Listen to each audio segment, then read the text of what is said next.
अस्सलाम वालेकुम and hello everyone, welcome back to the channel. We hope आप सब ठीक ठाक होंगे, खैरियत से होंगे। आज इस वीडियो पे हम रिएक्ट करने जा रहे हैं, उसका टाइटल है जी exploring the best tourist places in Feni district Bangladesh.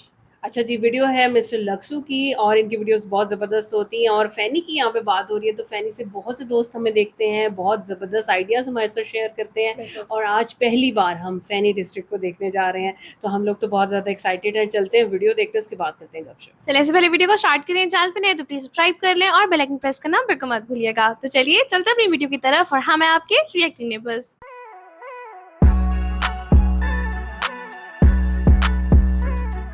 चलो जी, वीडियो को स्टार्ट करते हैं। 3 2 1 एंड गो। হ্যালো ফেনী, ও আমার নানি ঘুরতে আসছি ফেনী। আজকে ফেনীকে এমন ভাবে দেখাবো যেটি আপনি আগে কখনো দেখেননি। তো চলুন একসাথে দেখা যাক।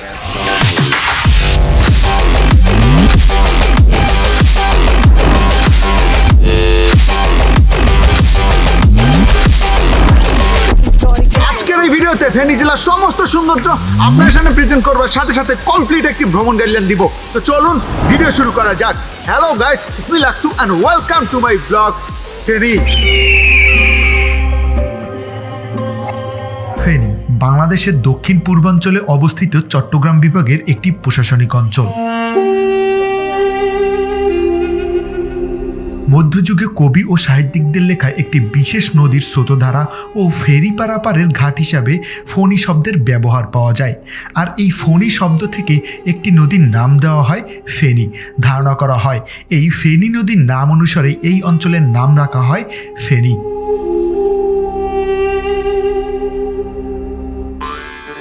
ফেনীতে আপনি বাস এবং ট্রেন যোগে 4 থেকে 5 ঘন্টার মধ্যে খুব সহজেই চলে আসতে পারবেন। আপনি যদি ফেনী শহরে রাতে থাকেন তাহলে অবশ্যই ফেনী শহরের রাতের সৌন্দর্য দেখবেন ছোট একটি শহর কিন্তু খুবই সুন্দর করে সাজানো হয়েছে। আসলে ফেনী শহর রাতের দেখতে খুবই সুন্দর লাগে। আপনি যদি রাতে থাকেন অবশ্যই এই রাতের সৌন্দর্য দেখে নেবেন।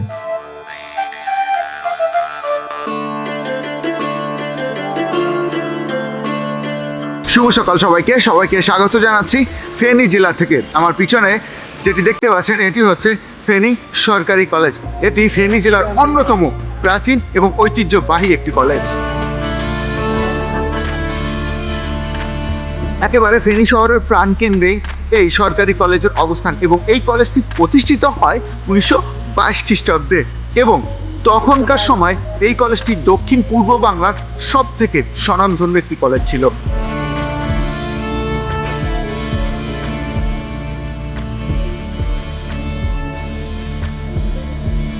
কলেজটি যখন প্রতিষ্ঠিত হয় তখন বৃহত্তর নোয়াখালীতে এটিই ছিল উচ্চতর শিক্ষার একমাত্র প্রতিষ্ঠান। সারা ভূভারত জুড়ে অসহযোগ আন্দোলন, খেলাফত ও স্বরাজ আন্দোলন এবং দ্বিতীয় বিশ্বযুদ্ধের অস্থিতিকর পরিস্থিতির মধ্যেও এই কলেজটি নির্মাণ করা হয়েছিল।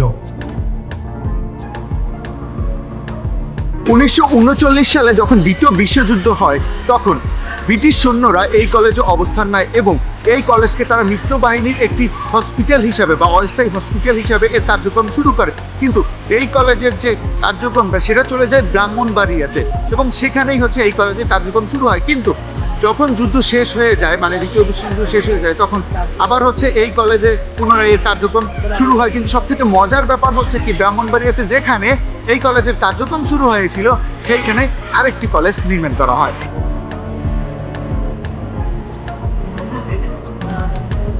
এই কলেজটি যেমন অনেক বড় একটি কলেজ, এই কলেজটি দেখতেও খুবই সুন্দর। আর এই কলেজের সামনে খুবই সুন্দর একটি দিঘি আছে। তো চলুন দিঘিটি দেখে আসি।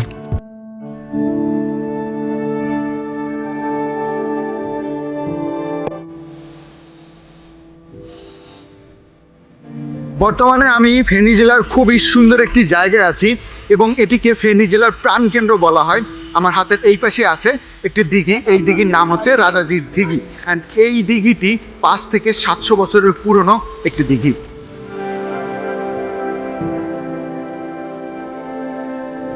অ্যাকচুয়ালি একজন রাজার কন্যাকে কেন্দ্র করে নাকি এই দিঘিটি খনন করা হয় এবং ওই যে রাজাঝির মানে রাজার মেয়ে, ওই নাম অনুসারে এই দিঘির নামকরণ করা হয়েছে রাজাজির দিঘি।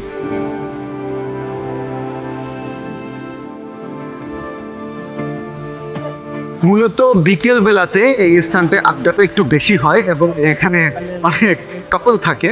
আর এই যে বসার যে জায়গাগুলো আছে, এই জায়গাগুলো আপনি বিকেলবেলা আসলে মনে হয় না ফাঁকা পাবেন। এখন হয়তো দুই একটা জায়গা ফাঁকা আছে, আমি পেয়েছি ফাঁকা, আপনি পেতে পারেন। কিন্তু বিকেলবেলাটা কিন্তু এখানে প্রচুর পরিমাণ জমজমাট হয়ে যায়। এখন দিঘির পাশে অনেক ছোট ছোট দোকান পেয়ে যাবেন, ফুচকা বলেন, মানে একটা পার্কে বা একটা দর্শনীয় স্থানে যারা থাকে সব কিছুই আপনি এখানে পাবেন। আর আমার হাতের এই পাশে ছোট একটা মার্কেট রয়েছে, স্ট্রিট মার্কেট রয়েছে, এখান থেকে অনেক কিছু কিনে নিয়ে যেতে পারবেন। অ্যান্ড এখানে হাঁটতে আপনার বেশ ভালো লাগবে, কারণ দিঘির একটা সতেজনেস আপনার মধ্যে কাজ করবে।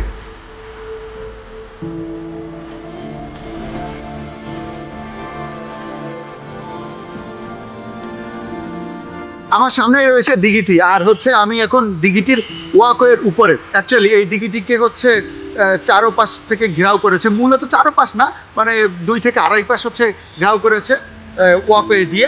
এবং আমার পিছনে রয়েছে কিন্তু সরকারি কলেজ। আসলে কলেজ, তারপর এই দিঘির সৌন্দর্য, দুটো মিলে খুবই সুন্দর একটি জায়গা, চমৎকার একটি জায়গা। আপনি যদি ফেনী জেলা আসেন আর এই ফেনীর প্রাণকেন্দ্রে যদি না আসেন, তাহলে কিন্তু অনেক বড় একটা ভুল করবেন না, মিস করবেন। তো অবশ্যই আপনি যদি ফেনীতে ট্রাভেল করতে আসেন বা ফেনী যদি স্থানীয় হন, এই যে দিঘির পাশে আসবেন, বসবেন, এই জায়গাটাকে উপভোগ করবেন, বেশ ভালো লাগবে।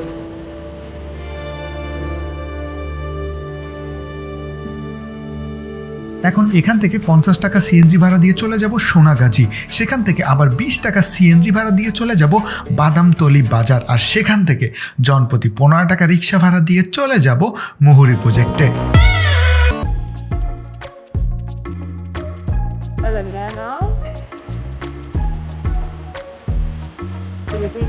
বর্তমানে এখন আমি আছি ফেনী জেলার সবথেকে বড় প্রজেক্ট তথা বাংলাদেশের অন্যতম বড় একটি প্রজেক্ট, মুহুরী প্রজেক্টে।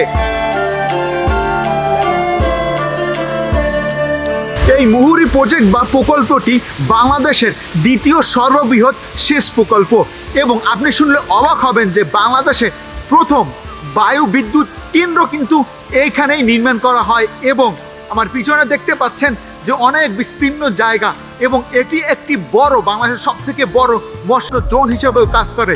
এত গুরুত্বপূর্ণ একটি প্রকল্প বা প্রজেক্টকে কেন্দ্র করে কিন্তু এখন এখানে পর্যটন কেন্দ্র হিসেবেও বেশ পরিচিতি অর্জন করেছে। আমার পিছনে দেখতে পাচ্ছেন যে বাংলাদেশের সর্বপ্রথম স্থাপিত বায়ু বিদ্যুৎ প্রকল্প। অ্যাকচুয়ালি এই প্রকল্পটি বন্ধ রয়েছে, কারণ এই পাখাগুলো যখন চালানো হয় না, তখন নাকি ওই যে শেষ প্রকল্প, ওই যে ব্রিজটা কেঁপে ওঠে। এই কারণে এই প্রকল্প নাকি বন্ধ রয়েছে, স্থানীয় লোকের কাছ থেকে আমি শুনেছি। তো যাই হোক, মানে ওইদিকে মুসাপুর ক্লোজার, নোয়াখালী, খুবই সুন্দর একটি জায়গা। তো নোয়াখালীর মানুষজন বলতে পারবে যে আমাদের মুসাপুর ক্লোজার আছে, তো ফেনীর লোকজনও কিন্তু বলতে পারবে যে আমাদের এত বড় বাংলাদেশের অন্যতম বৃহৎ একটি প্রকল্প কিন্তু আছে। তো ফেনীবাসীর জন্য এই প্রকল্পটি অত্যন্ত গুরুত্বপূর্ণ এবং গর্বেরও একটি বিষয়। সত্যি কথা বলতে এখানে আসতে পেরে খুবই ভালো লেগেছে, কারণ একটা সুন্দর জায়গা, একটা গুরুত্বপূর্ণ জায়গা যদি আপনার দেখাতে পারি, অন্যরকম ভালো লাগা কাজ করে। আর এখানে বসে আপনি সূর্যাস্তটাও খুব সুন্দরভাবে উপভোগ করতে পারবেন। আর আপনি চাইলে এখান থেকে একটা বাইক বা কিছু যানবাহন ভাড়া নিয়ে একেবারে ওই যে নদীর কিনারায় চলে যেতে পারেন। মুসাপুর ক্লোজারের মতো এখানেও খুবই সুন্দর নাকি সি বিচ আছে, যদি এখন সময় নেই তাই আমি যাব না, কারণ আমার আরেকটা জায়গায় যেতে হবে। তো যাই হোক, শেষে একটা কথাই বলি যে ঘর থেকে বের হন, খুব সুন্দর সুন্দর নিদর্শনগুলো দেখুন আল্লাহর, এবং প্রকৃতির সাথে মিশে যান, দেখবেন জীবন আসলেই অনেক সুন্দর, যেটি আপনি আগে কখনো ভাবেননি। তো অবশ্যই ঘর থেকে বের হন, সুন্দর দৃশ্য দেখুন, জীবনটাকেও সুন্দর করুন। প্রজেক্টটি দেখা শেষ করে শহরে চলে যাব এবং হাসপাতাল মোড় থেকে 40 টাকা রিক্সা ভাড়া দিয়ে চলে যাব কাজিরবাগ ইকো পার্কে।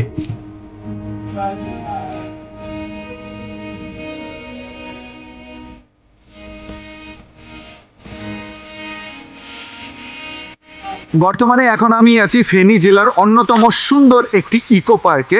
এটির নাম কাজিরবাগ ইকো পার্ক। মূলত কাজিরবাগ এলাকাতেই এই যে ইকো পার্কটি, এই ইকো পার্কটি। আর এই ইকো পার্কে প্রবেশ করতে গেলে আপনার টিকিট কাটতে হবে, টিকিটের মূল্য 20 টাকা। ইকো পার্কে প্রবেশ করার সময় আমাকে জিজ্ঞেস করা হয়েছিল যে আমার সাথে কোনো গার্লফ্রেন্ড আছে কিনা বা কোনো মেয়ে আছে কিনা, তাহলে ঢুকতে দিবে না। আপনারা যদি গার্লফ্রেন্ড নিয়ে আসেন তাহলে কিন্তু ঢুকতে পারবেন না। সে বৈধ হচ্ছে একটা সম্পর্ক আপনাদের থাকতে হবে, তাহলে আপনারা এখানে ঢুকতে পারবেন না, সুন্দর দেখতে পারবেন। আর এখানে ঢুকলে আপনার মন ভালো হয়ে যাবে, কারণ এখানে প্রত্যেকটা হচ্ছে জায়গাগুলোকে আলাদা আলাদা করে জোন করা হয়েছে। যেমন আপনি যখন প্রবেশ করবেন তখন হচ্ছে রাইড কতগুলো হচ্ছে ফ্রি রাইড পাবেন, তারপরে হচ্ছে একটু ভিতরে গেলেই আপনি পেয়ে যাবেন মিনি চিড়িয়াখানা, যেখানে আপনার দেখলেই ভালো লাগবে, কারণ অনেক হরিণ রয়েছে এবং হরিণগুলো খুব কাছ থেকে দেখা যায়, হরিণকে খাবার খাওয়ানো যায়। তারপরে হচ্ছে আপনার পাখি রয়েছে, বানর রয়েছে, ময়ূর রয়েছে, মানে হচ্ছে অনেক কিছুই রয়েছে। আপনি মানে ছোটোর মধ্যে খুবই ভালো করে এনজয় করতে পারবেন। তো এই যে আশেপাশে হচ্ছে ঘুরে, তারপরে এই যে আমি এখন বসে আছি, বসে বসে প্রকৃতিকে উপভোগ করতেছি, আপনি কিন্তু এখানে আসলে এটা করতে পারবেন।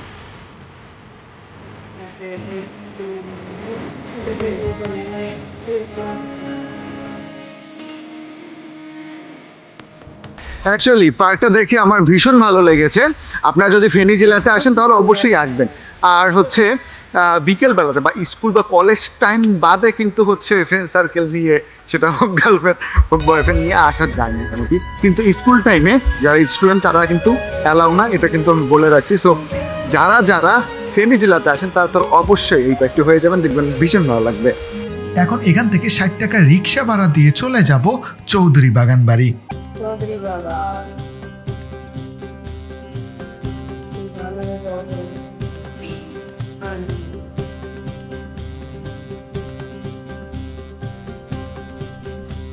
বর্তমানে এখন আমি আছি ফেনী জেলার অন্যতম সুন্দর ছোট একটি পার্কে। এটির নাম হচ্ছে চৌধুরী বাগানবাড়ি পার্ক, যেটি ধর্মপুরে অবস্থিত।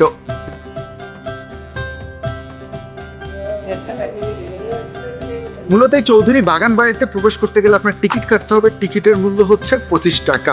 অ্যান্ড খুবই ছোট একটা জায়গা, কিন্তু ছোটোর মধ্যে মাত্র 2টা পার্ট। একটা পার্টে হচ্ছে আপনি মানে একটু গার্ডেনের মতো হচ্ছে একটা ভাইব পাবেন।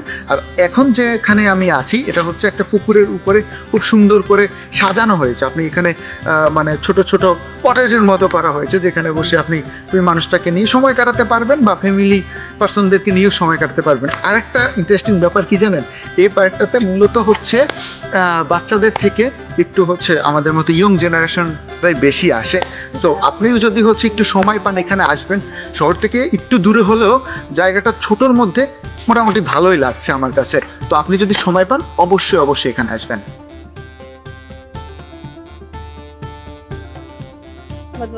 আর একটা কথা হচ্ছে, এই বাগান বাড়ি আগে অনেক সুন্দর ছিল, এখন তেমনটা কিছুই নেই। সো আপনার হাতে যদি অতিরিক্ত বেশি সময় না থাকে তাহলে এখানে আসার দরকার নেই।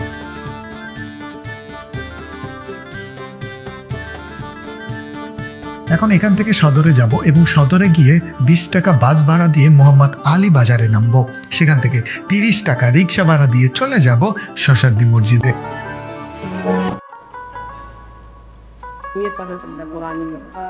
আমার পিছনে যে সুন্দর মসজিদটি দেখতে পাচ্ছেন, এই মসজিদটির নাম হচ্ছে শশার্দী মসজিদ, যেটি ফেনী সদর উপজেলার শশার্দী গ্রামে অবস্থিত।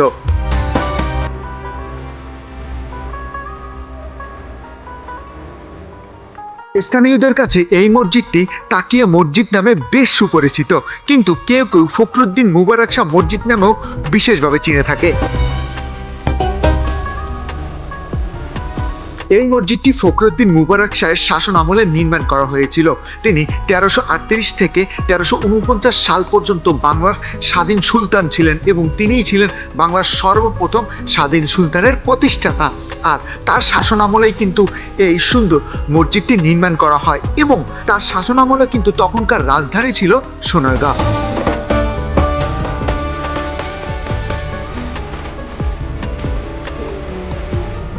তিনি একাধারে কুমিল্লা, নোয়াখালী, সিলেট, আরাকান এবং ত্রিপুরা রাজ্য জয়লাভ করার পরে তিনি মনে করেছিলেন যে এর জন্য একটি আলাদা রাজধানী দরকার। তিনি সেটিও করেছিলেন এবং এই যে শশার্দী, বর্তমানে যেটি শশার্দী ইউনিয়ন হিসেবে পরিচিত, এখানে তিনি দ্বিতীয় রাজধানী হিসেবে প্রতিষ্ঠিত করেছিলেন এবং প্রতিষ্ঠাকালে তিনি এই অঞ্চলে ব্যাপক উন্নয়ন করেন, ব্যাপক অবকাঠামো নির্মাণ করেন, তার মধ্যে এই মসজিদটি অন্যতম।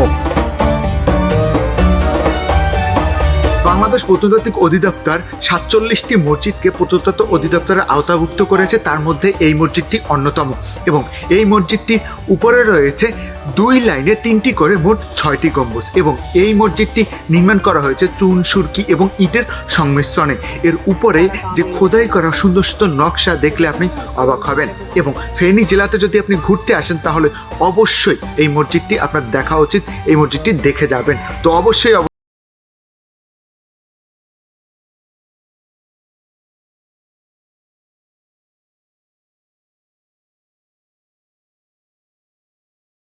এখান থেকে 20 টাকা সিএনজি ভাড়া দিয়ে চলে যাব সালাউদ্দিন মোড়ে, এবং সেখান থেকে হাসপাতাল মোড়ে যাব 10 টাকা আবার সিএনজি ভাড়া দিয়ে, এবং সেখান থেকে 30 টাকা সিএনজি ভাড়া দিয়ে চলে যাব ছাগলনাইয়াতে, এবং সেখান থেকে 20 টাকা রিক্সা ভাড়া দিয়ে চলে যাব সাতমঠ দেখতে।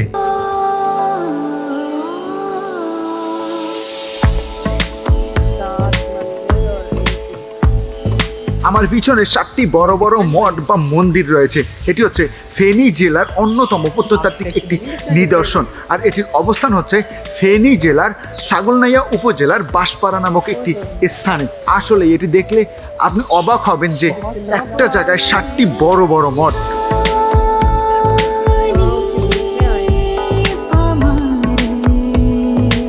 তৎকালীন ছাগলনাইয়ের জমিদার বিনোদ বিহারীর বাড়িতে এই 7টি মঠের অবস্থান। আমার হাতের সামনেই রয়েছে বড় বড় 4টি মঠ, এবং আমার পিছনে রয়েছে আরো বড় বড় 3টি মঠ। আসলে একসাথে এতগুলো মঠ আমি কখনো দেখিনি। কখনো জোড়া মঠ দেখেছি, কখনো সিঙ্গেল মঠ দেখেছি, কিন্তু একসাথে 7টি মঠ আসলে আমার দেখা এই প্রথম যে এতগুলো মঠ একসাথে। তো আপনারা যদি আসেন এখানে কিন্তু একসাথে এই 7টি মঠ দেখতে পারেন। যদিও মঠের অবস্থা অনেক খারাপ, এখন হয়তো বা সংস্কার করবে বা করা হচ্ছে। তো যাই হোক, আপনারা যদি ফেনী জেলা ঘুরতে আসেন এই 7টি মঠ দেখলে আপনার ভালো লাগবে, কারণ বাংলাদেশের মনে হয় না আর কোথায় একসাথে এরকম 7টি মঠ পাওয়া যায়। আমার পিছনে আরেকটি বড় মন্দির রয়েছে। আসলে এটি এক মন্দির নামে পরিচিত, কারণ এই মন্দিরটি হচ্ছে খুবই বড় এবং একটি মাত্র এখানে মন্দির রয়েছে। আপনি সাত মন্দির থেকে দেখতে পারবেন যে এই পাশে পুকুরের এই পাশে আর কি আরো বড় একটি মন্দির রয়েছে।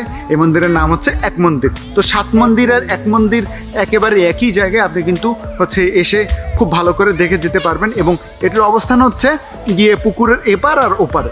আপনি যখন 7 মন্দিরে হচ্ছে এসে নামবেন দেখবেন যে পুকুরের এপারে এক মন্দির। আপনি চাইলে হচ্ছে এই এক মন্দির এসে এক মন্দিরের সৌন্দর্য বা এই এক মন্দিরটাকে বা মঠটাকে দেখে যেতে পারেন। এখন এখান থেকে সরাসরি চলে যাব ছাগলনাইয়াতে, এবং ছাগলনাইয়া থেকে 20 টাকা রিক্সা ভাড়া দিয়ে চলে যাব চাঁদগাছি ভুইয়া মসজিদে। আমার পিছনে যে 3 গম্বুজ বিশিষ্ট সুন্দর মসজিদটি দেখতে পাচ্ছেন, এই মসজিদটির নাম হলো চাঁদগাছি ভুইয়া মসজিদ।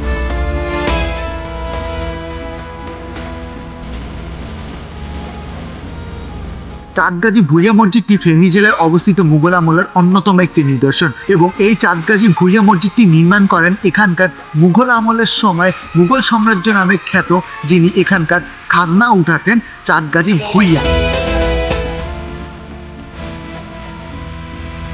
চাঁদগাছি ছিল মূলত ফেনীর পূর্বাঞ্চলের একজন স্বনামধন্য জমিদার। তিনি মুঘল আমলের সময় এই অঞ্চলে পদার্পণ করেন। তিনি সর্বপ্রথম 1635 সালে এই ফেনীতে আসেন, কিন্তু সর্বপ্রথম তিনি ফেনীর সোনাগাজী উপজেলাতে আসেন, কিন্তু নদী ভাঙনের ফলে তিনি সেই স্থান থেকে এখানে তার ধন সম্পদ এবং লোকবল নিয়ে চলে আসেন এবং এখানেই আবার পুনরায় জমিদারিত্ব স্থাপন করেন। মুঘল সাম্রাজ্য পতনের পরপরই তার এই জমিদারিত্ব শেষ হয়ে যায়। কিন্তু এই যে চাঁদগাছি ভুইয়া নামে যে জমিদার ছিল, ইনি অত্যন্ত ধর্মভীরু একজন মানুষ ছিলেন। তিনি এই যে মসজিদটি নির্মাণ করেন এবং আপনার খোঁজ নিলে দেখতে পারেন যে এই এলাকার অসংখ্য দিঘি, মানে চাঁদগাছি ভুইয়া নামে অসংখ্য দিঘি আছে এবং অনেক নির্মাণ তিনি এখানে করেছিলেন বা অনেক উন্নয়ন তিনি এই এলাকার করেছিলেন।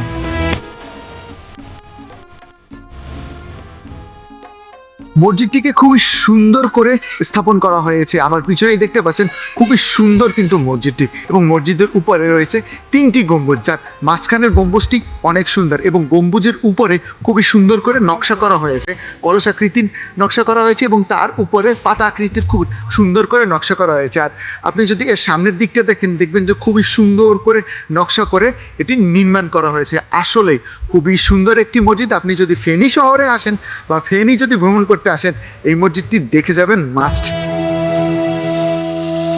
এখন এখান থেকে সরাসরি চলে যাব শহরের মহিপাল বাস স্ট্যান্ডে। সেখান থেকে 25 টাকা দিয়ে বাসে করে যাব সেবারহাটে। তারপরে সেখান থেকে 20 টাকা সিএনজি ভাড়া দিয়ে চলে যাব প্রতাপপুর জমিদার বাড়িতে।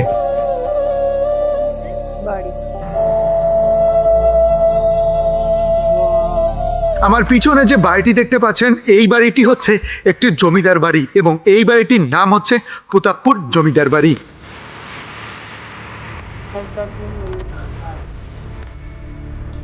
এই জমিদার বাড়িটি ফেনী জেলার দাগনভূঞা উপজেলার অন্যতম বিখ্যাত একটি জমিদার বাড়ি ছিল।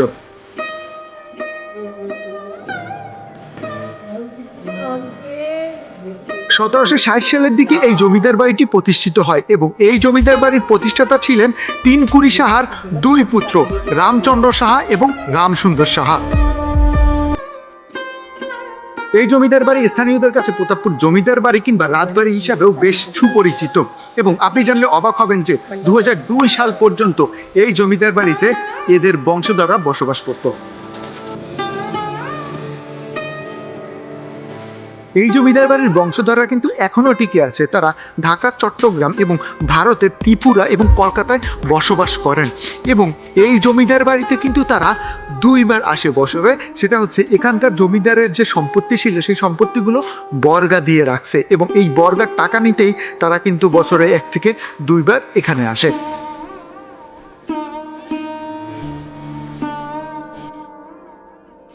এই জমিদার বাড়িতে যদি আপনি আসেন তাহলে এই জমিদার বাড়ির বেশ কয়েকটা অবকাঠামো আপনি দেখতে পারবেন।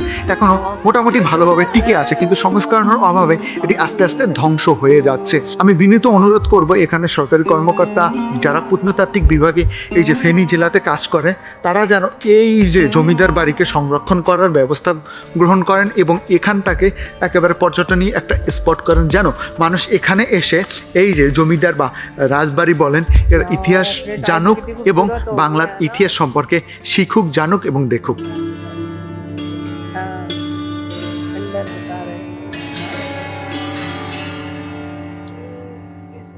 अच्छा जी, हम लोगों ने ये पूरी वीडियो देखी और बड़ा मज़ा आया और बहुत अच्छी वीडियो बनी हुई थी और फैनी डिस्ट्रिक्ट को हमने जिस तरह से देखा काफ़ी क्लैरिटी और डिटेल के साथ बल्कि उन्होंने दिखाया और हम ये चीज़ देख रहे थे कि बहुत सी हिस्टोरिकल प्लेसेस यहाँ पे मौजूद हैं। सो हमें ये तो पता चला कि भाई इसका हिस्ट्री के साथ बहुत गहरा ताल्लुक है। पास्ट एंड प्रेजेंट दोनों आपको नजर आते हैं, मॉडर्नाइजेशन भी क्योंकि नजर हाँ, आया है। बिल्कुल इसी तरह से। लेकिन आप ये देखो कि ज्यादा उन्होंने पुरानी चीजों जी, को ही दिखाया, जी। मतलब गवर्नमेंट कॉलेज को दिखाया जो 1922 में बनाया गया मतलब था। इतना पुराना 100 इयर्स वो पुराना है और आज हाँ। भी जिस तरह से वो खड़ा पर उन्होंने खड़ा बताया हुआ कि है। वर्ल्ड वॉर 2 के टाइम पे ऐसा हॉस्पिटल भी इसको यूज हॉस्पिटल के किया तौर गया पे है। यूज हाँ, किया बिल्कुल। था। उसके बाद जो तालाब बिल्कुल ही उसके साथ आ रहा है वो बड़ा वो बहुत खूबसूरत अच्छा है। था। उसके अंदर जो वो वॉक करने के लिए पाथ बनाया हुआ है ना, वो सबसे अच्छी वो बात है। बहुत अच्छे थे। लेकिन ना मुझे सबसे अच्छी चीजें पता कौन सी लगी, जो दोनों पार्क यहाँ पे दिखाए हैं ना, Yes, वो बहुत बहुत ज्यादा अच्छे। खूबसूरत है और जिस तरह से उनको बनाया गया, डिजाइन किया गया, वो जबरदस्त है। और सबसे अच्छी बात ये है कि स्कूल टाइम के अंदर बच्चे वहाँ पे नहीं आके बैठ सकते। सो ये बहुत अच्छी चीजें थी। बहुत पुरानी मसाजिद हमने यहाँ पे देखी। दो फिर देखी। आप ये देखो वो जगह भी बड़ी अच्छी भी थी और थोड़ी सी मुझे डिफरेंट भी लगी। हाँ जी। 7 मंदिर और 1 मंदिर वाली हाँ जी, वो जो जगह है। तालाब की एक तरफ साथ है, दूसरी तरफ एक। अच्छा, उसमें मंदिर का आर्किटेक्चर आपने देखा है? Totally normal different। मंदिर से डिफरेंट था। डिफरेंट है अब और वो बहुत पुराना होगा ना। उसके बाद जमींदार बाड़ी भी बहुत खूबसूरत लग रहा था और वो जगह बता रही थी कि भाई अपने जमाने में ये कितनी खूबसूरत हुआ करती शाहकार होगी होते ना। होंगे सही, उस टाइम बिल्कुल इस तरह से है। लेकिन अब इस टाइम पे उनकी जो हालत है ना, अगर उसको थोड़ा सा रेनोवेट किया जाए, रिस्टोर किया जाए, तो मेरा ख्याल है कि वो लोग खूबसूरती हिस्ट्री को दोबारा से वापस आ देखना जाए। चाहेंगे तो काफी चीजें लोग हिस्ट्री के बारे में जानेंगे। लेकिन जी। बहरहाल वीडियो में काफी चीजें बड़ी डिटेल से दिखाई गई और मजा आया हमें वीडियो देख के। बाकी आप बताएं वीडियो कैसी लगी, हमारी रिएक्शन कैसा लगा। अगर अच्छा लगा हो वीडियो को लाइक और चैनल को सब्सक्राइब करना बिल्कुल मत भूलिएगा। मिलते हैं आपसे अगली वीडियो में, तब बहुत ख्याल रखिए।